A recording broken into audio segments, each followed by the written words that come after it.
David Richert joining us. If that name's going, why do I know that? David. Isn't he a baker? No. He's a race car driver. That one right there, right in front of you there, David. Is that right? No. Yeah, try that. Try the one with the light on. There you go. I don't even know. He was right. It's a new studio. I don't know what I'm doing in here. David Richert, who's, you started off racing here in Manitoba with the go-kart stuffs, and you've actually, you're starting to climb that corporate race car ladder here pretty quickly. Yeah, I got a chance now to head off to Italy and do some driving out there in a Formula Renault car. So unreal. That's cool. I think as long as I don't crash or flip or anything, it'll be a good experience. Now it's funny you say that because the past was 2-3 years you were racing in the TDI Volkswagen TDI series, and I remember you telling me a lot of times you'd finish 10th, 11th, but they were like, keep the shiny side up. That's what we want. Race well, but finishing first and second is less important than keeping the car clean. Yeah, it's really, unless you have parents who are going to give you $1 million every year to go and drive, you really just have to keep that shiny side up because you have to pay for every crash you have, all the damages. So for me, it just became a survival, get through the race, hope that no 16-year-old kid with lots of money runs you into a wall or something, and then. So wait. With racing, and I'm not the biggest racing fan. How is being careful? Does that not fly in the face of a successful driver?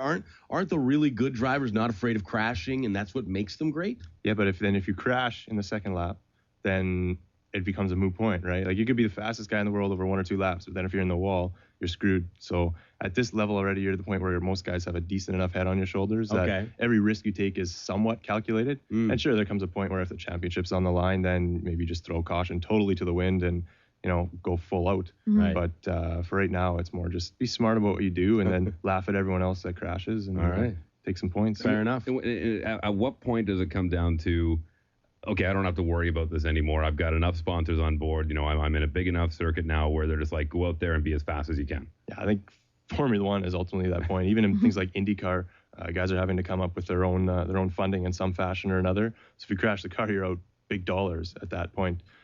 So like I said, if you got a good financial backer who's willing to cover all that cost, I'll be more than happy to put that car in the wall if need be.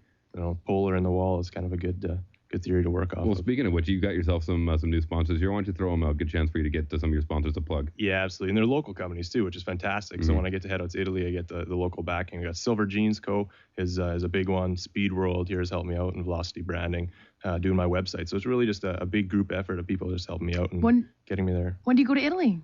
Next week, Wednesday. Head out there, jump on a plane, and it's either going to be the best 28 days of my life or the worst 28 days. You're out there for a while, eh? Yeah, the first race, we're going to do three test days and then a race weekend at Imola, which is a pretty big track there in Italy. Huge track. It'll be fun to drive out there and see what happens. Now, are you married? Do you have a girlfriend? I am single. Okay, yeah. I've heard things about the ladies in Italy. I don't know myself, but I've heard that it's a fantastic place for that. Is it? Well, I got a phrase book, an Italian phrase book yesterday. Nice. and in there, it was like social stuff, right? So I'll pick up lines in Italian and all that kind of stuff. So learn how to say I race cars for a living. Does it work? Like, I don't know, Rena, does it? I think that would definitely work. People always say that race car drivers get the chicks, but I haven't seen really any. And Italian women are very beautiful, and Italy is one of the fashion capitals of the world, right? So it's just gorgeous, lots of models there and stuff. Well, who's the dude with Ashley Judd, the race car driver?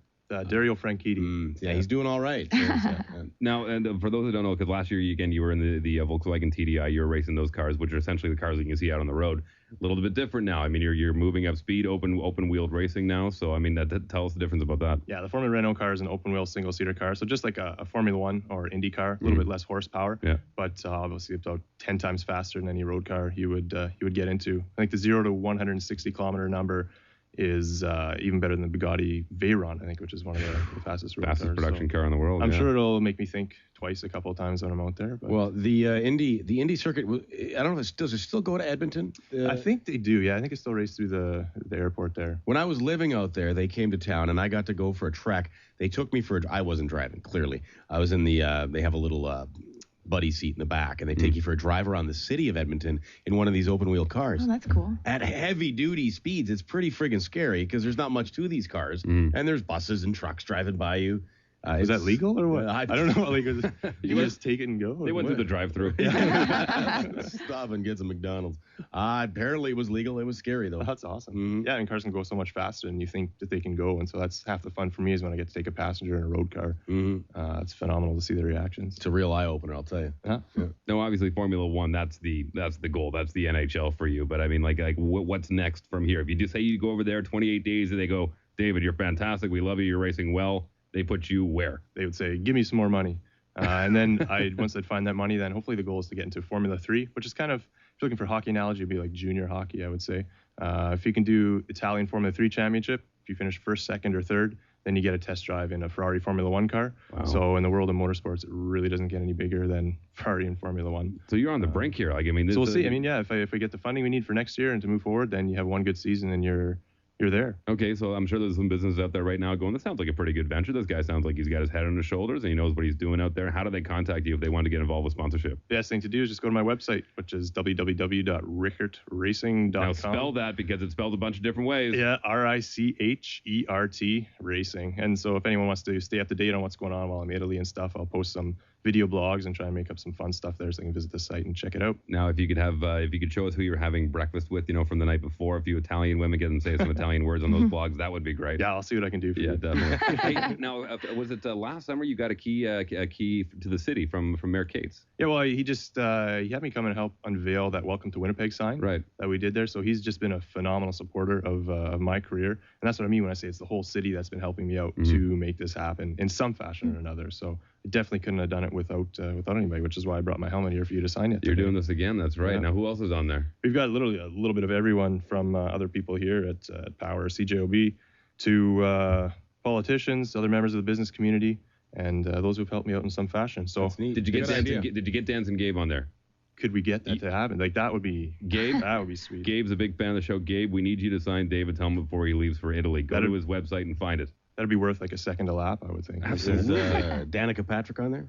I don't know if I can go that slow. I like it. Check out the website, www.richertracing.com. David, best of luck, man. And honestly, if you get a chance, we'd love to hear from you how you're doing over in Italy. If you can just give us an overview while you're there, give us a show because we'd love to hear how you're doing over there, okay? Sounds good. Thanks, all right, guys. man. All the best. Power 97 is the home of Guy's Garage.